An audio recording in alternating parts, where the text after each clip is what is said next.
welcome back to another MVFC First and Goal podcast. I'm Kelly Burke, and today we are diving into recruiting. And joining me from SIU, the recruiting coordinator for the Salukis and running backs coach, Nate Griffin. Coach Griff, welcome to the show. Thank you for having me. I'm excited to talk a little ball and talk a little Saluki football. Yeah, well, first off, let's just start with your position. What are your responsibilities as recruiting coordinator? I kind of, as far as the recruiting coordinator, I'm going to oversee and work hand in hand with Coach Hill, making sure, everybody's on the right track, what he envisions as far as what he wants to recruit, the whole process as far as, I know we'll talk about social media, official visits, what we're pumping out continuously. I mean, I kind of just help oversee that and just kind of keep everybody in tune with it. But, I kind of look at it how our staff, everybody's kind of like their own recruiting coordinator, just at a smaller level. And I just kind of oversee all those guys. Yeah. This was the first year of the early signing period in December. And so I'm curious what you as a staff thought of it, and what were the big takeaways? I liked it. We all did. We had a chance to go and sign our guys instead of sitting, all right, in January coming back from Christmas break. We're going to see all those guys holding on to them, hoping, a MAC school comes down and steals them because they lost a guy to the Big Ten or whatever. So I felt like it kept a lot of kids committed to where they said they were going to go to right out the gate. And we were able to focus on, all right, we got a couple more spots we could fill. Let's go after some guys, that we know are still out there that we really want. And we could start moving ahead and looking at the 2019 class. So, I mean, I liked it. We liked it, Yeah. What is your recruiting philosophy as a staff? What do you all think makes a good recruiter? In order to be a good recruiter, I think it's just like anything else. It's just like a coach, employee. You got to be able to build relationships. You got to be able to communicate. And, I think with what Coach Hill is all about, you got to be honest and upfront, with the guys. You got your recruiting, because it eventually the truth comes out, so we like to be up front, honest with them, good communicator. I do think being organized helps because you are constantly checking lists, it's constantly moving. You got to stay on top. Do you have transcripts in what's his parents' name? It's an ongoing process. So a little bit of everything is involved in recruiting. Yeah. Give me an idea of how much, when you guys are making the lists, let's say you're making them, right now for next year, how much are they typically changing, from top to bottom from now until December? Daily. And I tell people recruiting is like, because when you tell people you're a college coach, they think the season, once it's over, that's it, you're done, and you got free time. But recruiting is a non-stop process. I mean, we are constantly recruiting. Those lists are constantly changing. You're constantly finding kids. It's almost like it's a living beast. It's its own living thing that's just constantly moving, change. You got to adjust. You find a kid here. Hey, you find a kid here. I've learned is it's not necessarily, all right, I'm going to do this and this, and then I'm done. You got to be more flexible, able to adapt, to adjust, and just coming and changing and moving with it instead of just like, all right, here's the start, here's the finish. No, it doesn't work like that. It's like a winding path to the end. So it changes daily. Yeah, that makes sense. Well, your signing class for this year, it's gotten pretty high marks. It's ranked 18th nationally and then second in the Missouri Valley Football Conference, which is quite the accomplishment, being the best league in the country. Tell me about this particular class and where you feel like, they can help you most immediately.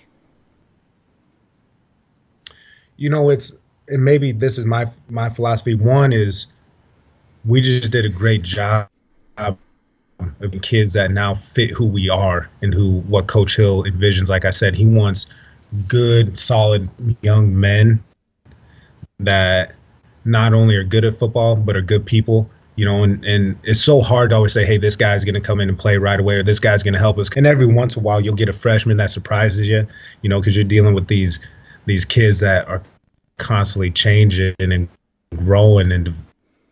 So a kid that we thought was just going to probably come in and redshirt, he may show up at camp and be the best kid that we thought was just like, hey, maybe he was lower on our list, but human nature having it, and he's just on top of it. But, we're excited about all of them. That's why we recruited them. That's why we brought all these guys in, because they fit us. We're excited to coach them and develop them. But, it's hard for me to sit here and say, hey, this kid's going to come in and make that impact right now, because I don't know. Yeah. You just never know. Well, let's do this then. What were some key position groups that you felt like you needed to, go get or bolster in this class?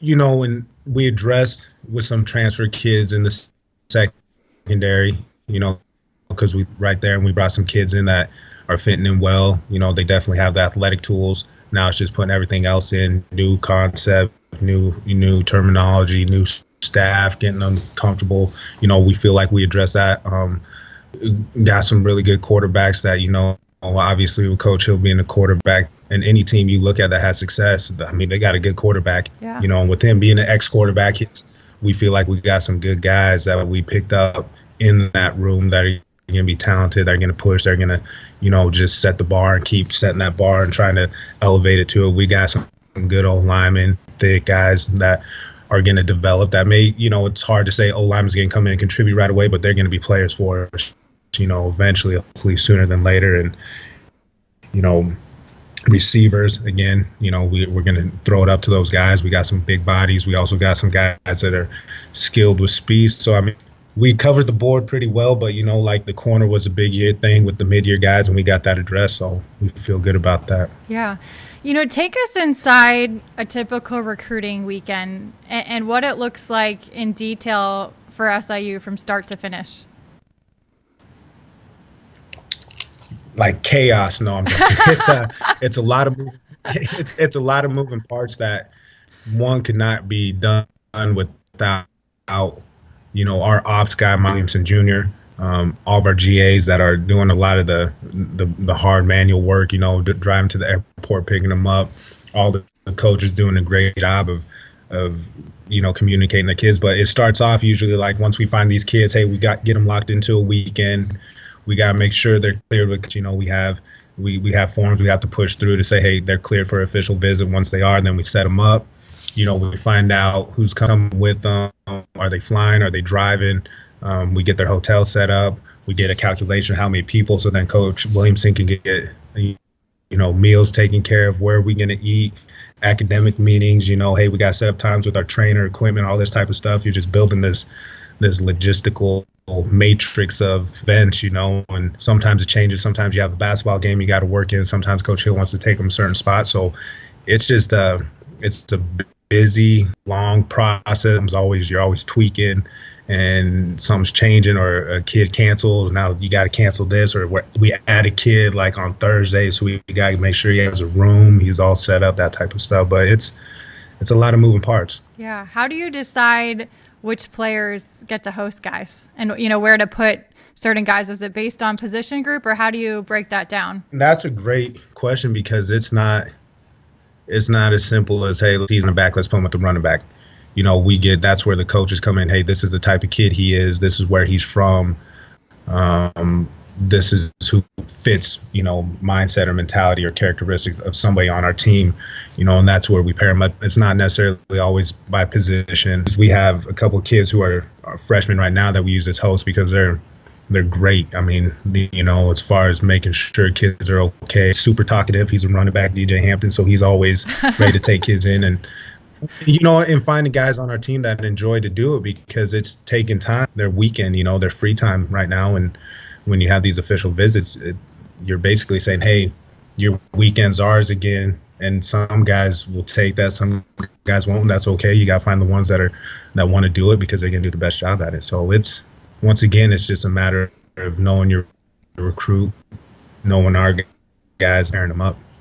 Yeah, and I would imagine, at least, I remember from my recruiting visit to Arizona State, and obviously I wasn't playing football, but, for me, who hosted me was a big part of my decision to come to ASU and to go to ASU was the experience I had with who hosted me. That was one of the things I was going to touch on. Was you asked, like, what's the secret out there that you have for an official weekend? And it's like, man, nowadays it gets out. What everybody's doing, or how they're tweaking their visits, or this or that, either through a kid, through a post on his Twitter or social media. So there's not really necessarily a secret. we look at what we have as an advantage is our kids, is because you're right. They're the one that they're going to build this relation when they're away from us. And we hope and we tell our players this is, hey, you can be honest with them. Tell them what it's like to play for me. Tell them what it's like to be Coach Hill as the head coach, because that's who they're going to ask, and they feel around it and they build that bond, and it's you're right. That makes a big impact. As a staff, you guys place a big emphasis on recruiting your backyard, not only in Southern Illinois, but the St. Louis, metro area. And then you also have made a ton of inroads in Florida. And so what have you found that you've been able, I guess, to consistently find in both of those regions? Really good football players that have a chip on their shoulder, that they're not done proving themselves, and obviously a lot of speed, athleticism. They've been good to us, just good. I mean, that's the best way to put it, just good, flat football players, Mm-hmm. And it helps that Coach Hill had his time down in Florida. They recruited it when he was here as a player. St. Louis is in our backyard, and obviously with him being here from Southern Illinois, that's an emphasis, that's a passion on him. And usually you get what you emphasize, and he emphasizes taking a stand and getting those guys out these areas. So yeah. What about Florida? What have you found down there? Man, you find a bunch of speed. You find, again, a bunch of kids that just want to play football. It doesn't matter where it is. Just want to find that connection, feel like they fit, and they just want to come up and play, and it helps having a bunch of guys from Florida. It helps that, like I said, having Coach Hill, who had a time down in Florida, so he knows a lot of people, a lot of connections. Once again, relationships, helps, and just making them feel at home, and it helps that it's not negative 20 degrees here. It's warm. I was actually going to say, do you have to purposely strategize what weekends you bring them in on, or what times of the year? Because like you said, it's milder in Carbondale than... No, it is, but you know what? This year it seems like you never know. It's hit or miss. Yeah, no, very true. I think, what was it? 2 days ago it was 70 degrees, and today it's like 30. So correct. Yeah. Freezing rain, that type of stuff. Or I'll be 70 again or something. I don't know, something crazy. Yeah. Well, let's talk about, how important is social media to recruiting today? It's very important because you're able, one, to communicate right away with them. Your kids, based on what they're posting, who their friends are, what they're following. Somebody's always tweeting it. It's like hopping on the internet and finding whatever you want. It's like you get on social media, you can find a kid, what's he got, send me your video. It's not like when Coach Poore on our staff's waiting for a kid to mail his VHS tape or whatever, So yeah. You have a kid, you can find out right now, hey, what's his grades? Boom. What did he get on his test score? Boom. All right, what's his highlight film? Here it is. You can just gain so much more information. So we can pump our university, how great it is. Because I do believe, people don't realize how nice Southern Illinois University is, the campus, how beautiful it is, things are happening. I mean, we can vice versa. We can, use that to help sell our program and to show people that are in Florida or wherever, like, this is what we have. And they're like, man, that's crazy. They wouldn't know unless they came up here. It's as easy as getting on our Twitter and looking at all the stuff we're tweeting out, Yeah. Has anybody on the staff gone through social media training per se, where, how to use or maximize certain platforms that maybe you were unfamiliar with before? No, we are all self-taught. No, it'd probably be a smart thing to do. A lot of us are coming up, or either we were young coaches that are like, hey, this is the new way of recruiting, this is how it's going, and they hop on and figure it out. But no, just all self-taught. At least I am. I don't know. Well, my conversation with Nate Griffin continues in just a second, but if you're enjoying this edition of the MVFC First and Goal podcast, check out all the Lineup Media Group offerings, sports and non-sports podcasts too. Now back to the show. You guys start spring football this Thursday, which is very exciting. What are the biggest priorities that you have determined as a staff coming into spring ball? Obviously, going into year 3 is just finally stand and just, hey, guys, it's not no more just trying to learn a new system or new coaches. It's like, we know who we are. We know what we want to do. We know what we're capable of, and we know who we have. Now it's just time to mentally take that step and go put it together. There's no more waiting. There's no more somebody's got to step up and lead. It's either now or never. And I think that's whole emphasis in the off season has been like that. It's just it's time to get it done, and not to be afraid of it or to fail or like that, but just to be excited about the uni, because that's why we're here. You guys love football. We love coaching. Let's go enjoy it and let's do it. And we've done it. We just got to do it consistently now. From an X's and O's standpoint, for example, last year you guys forced a lot more turnovers. What are some things like that you took a look at everything after the season and said, these are specific areas we have to get better in for this coming season? Offensively, it's just, being explosive, scoring points consistently and not being afraid of it. Like we have these weapons in the players, we have Straub coming back. We have the ability to do it. That's got to be the standard, is to get it done, not to hope, that we're going to walk on the field. Maybe it's going to happen, but no. The emphasis this spring is we're going to go out. We're going to put pressure on defense, and we're going to be aggressive about it, and that's it. I saw the other day players were wearing shirts that said everything matters during some of the morning workouts, and I assume that's maybe the motto for spring ball. So why is that specifically resonated with this group of guys? Because every time we go back the last 2 years, it's like, hey, what is that one thing we're missing? And it always seems to come down to like the little things, like lack of focus or offsides or a penalty or something small like that. Or like, hey, I was late for class. And then you look at it as like every little thing matters, right? Anybody can do the big things, like that you focus on, but it's like the little things about, and we emphasize this off season, the easy stuff. Be on time to class, right? Be on time to anything. Sit in the first 3 rows of your class, pay attention. As you get on the field, those details, it's the difference between, obviously 4 and 7 or 7 and 4. You obviously coach the running backs. So let's break down your position group, what you felt like you as a unit did well this past season, and then where specifically you have to get better at spring ball.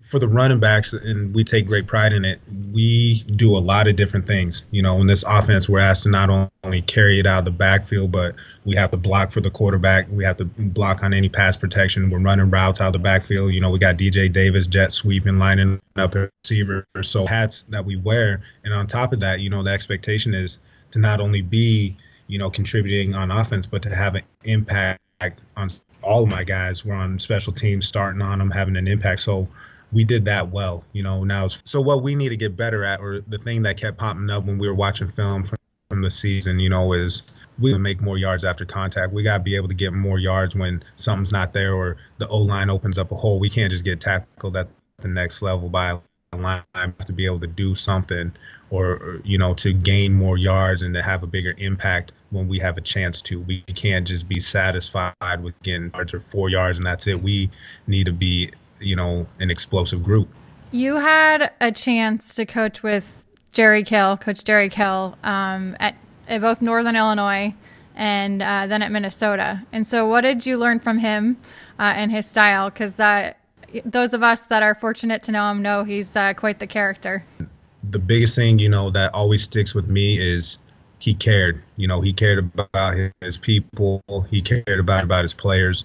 There was nothing that you ever went without. If you needed something, he would get it for you. He loved what he did and the passion, that he had for it. There's nobody that were, that attitude of it doesn't matter who you are, where you're from. If this is what you want to do, this is your goal, you can achieve it. Take some time and it's not going to be easy. That's what I pulled away from him. And that's why you always have like a chip on your shoulder where you have the ability to succeed. You just got to stay focused on the task, show up every single day. And as he would say, hard hat, lunch pail. I was fortunate enough to learn from him and be a part, and I was lucky that he let me just hang out and be a part of his staff. Well, and he's obviously just kind of was announced in the last month or so. He's back involved at Southern. He obviously officially retired from football technically, but back involved with the fundraising aspect and donor aspect with not only athletics, but just the entire university there at Southern. And so I'm sure you guys probably get to see him a little bit more often than before when he was, at Rutgers and Kansas State and those places. Yeah. So what's that been like, getting to see him a little bit more and maybe in a different element, so to say? anytime you see Coach Kill, it's still Coach Kill. So it's not, he is who he is. It's good to see him around. You know, he's been busy. We haven't seen him too much yet. I'd be disappointed if he wasn't out of practice. I'm sure we'll see him, but man, it'll be great to have him around, you know, because he's going through, and it's always nice to have somebody to, you know, lean on to ask questions to, you know, because he's done it. You know, family is a big priority for you. You're married, you have a son and daughter. And so how do they shape you, not only as a dad and a husband, but as a coach? One, I'd be lying if I said, you know, I balance it all out because it's so hard to do. So anytime, like in the off season, when you have time to be with your family, because at the end of the day, you know, you ask how important my family is. Everything. My wife's my rock, you know, she's the one that I go home and she, you know, makes sure I'm back on point. She reassures me, you know, we're doing the right thing. And the amount of stuff the places we moved, the stuff we've been through, I mean, it's nice to have that at home, that backbone, that support, you know, because at the end of the day, you know, football is important. This is what we do. It pays the bills, but they sacrifice a lot for you to do the job you do. So don't forget them. You know, one thing I don't think I asked you touched on it a little bit. Do you have an example or two of maybe an unusual thing that's happened? You know, it doesn't even have to be necessarily in the last year or two, but something that happened over the years in the recruiting process that was unexpected or unique that you could share? A unique situation that happened with us that comes right to mind. And, you know, after we went through it, we called around to all of our buddies, and a young man we were recruiting, this was the first year we were here. His mom and his older sister came down with him, and she was pregnant at the time. And long story short, she ended up having her baby here in Carbondale. And luckily, we ended up signing that kid in February. Wow. So it was an interesting situation. The whole official visit, we kind of were holding our fingers. The mom was too. It was like, I don't know, you know, hopefully she holds on for Sunday morning, or I can't remember what it was. But Coach Hill gave us a call and was like, yep, she went into the hospital. It looks like she's going to have her baby. Oh my gosh. Yeah, I can't say that I've ever heard that one before. No, it was definitely, won't forget that one. Yeah. Well, again, I appreciate you taking the time today, and we'll talk to you guys soon. So good luck in spring ball and then as the workouts start. Thank you. I appreciate it. And if you like what you heard from Nate Griffin and our MVFC First and Goal podcast, please take a minute to share, subscribe, and leave a review. lineupmedia.fm also is home to many other sports podcasts, shows like Chasing Pucks with Panger, Two Birds on a Bat, and Kickin' Life. You can also find us on iTunes and Stitcher.